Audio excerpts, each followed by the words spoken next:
बहुत समय पहले की बात है। किशनपुर गांव में रमेश नाम का एक गरीब लकड़हारा रहता था। वह बहुत मेहनती व ईमानदार था। रमेश प्रतिदिन जंगल जाता और वहां से लकड़ी काटकर उन्हें बाजार में बेचता था। लकड़ी काटकर जो धन मिलता था उसी से उसका गुजारा चलता था। सुनो जी, तुम कोई और काम क्यों नहीं करते हो? इससे हमारा सही से गुजारा नहीं होता है।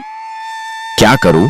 भाग्यवान कोई और काम भी तो नहीं मिल रहा है। अगले दिन रमेश लकड़ी खोजते खोजते घने जंगल में पहुंच जाता है।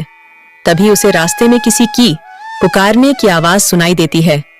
रमेश पास जाके देखता है तो उसे एक जलपरी दिखाई देती है। कृपया मेरी मदद करो, मैं बहुत दिन से बीमार हूँ। लेकिन मैं भला तुम्हारी मदद कैसे कर सकता हूँ? तुम तो एक जलपरी हो। इसी जंगल कुछ मील दूर एक गुफा है। उस गुफा के अंदर एक जादुई गुलाब के फूल है। उसे लाकर मुझे दे दो, जिससे मैं ठीक हो जाऊंगी। रमेश जलपरी की बात मानकर उस जादुई गुलाब की तलाश में चल देता है। कुछ समय चलने के बाद वह उस गुफा के पास पहुंच जाता है। रमेश गुफा के अंदर जाता है।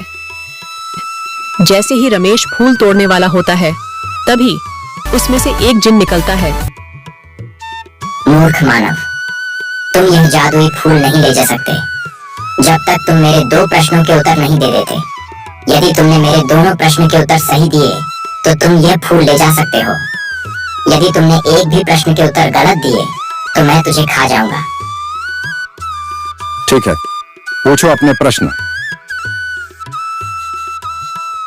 पहला प्रश्न, वह कौन है जिसके पास कभी तो दर्जन कपड़े होते हैं और कभी एक भी नहीं होता है?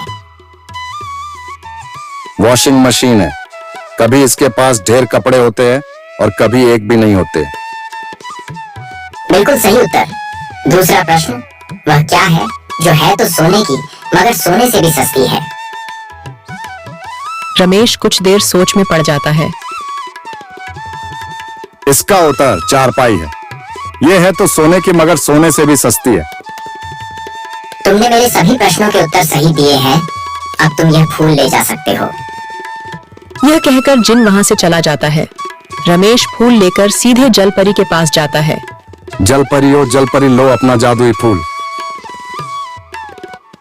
जलपरी रमेश को मदद के बदले में उसे सोने के उपहार देती है और वहां से चली जाती है। रमेश उन सोने के सिक्कों से अमीर हो जाता है। फिर वह अपना जीवन हंसी खुशी से गुजारने लगता है।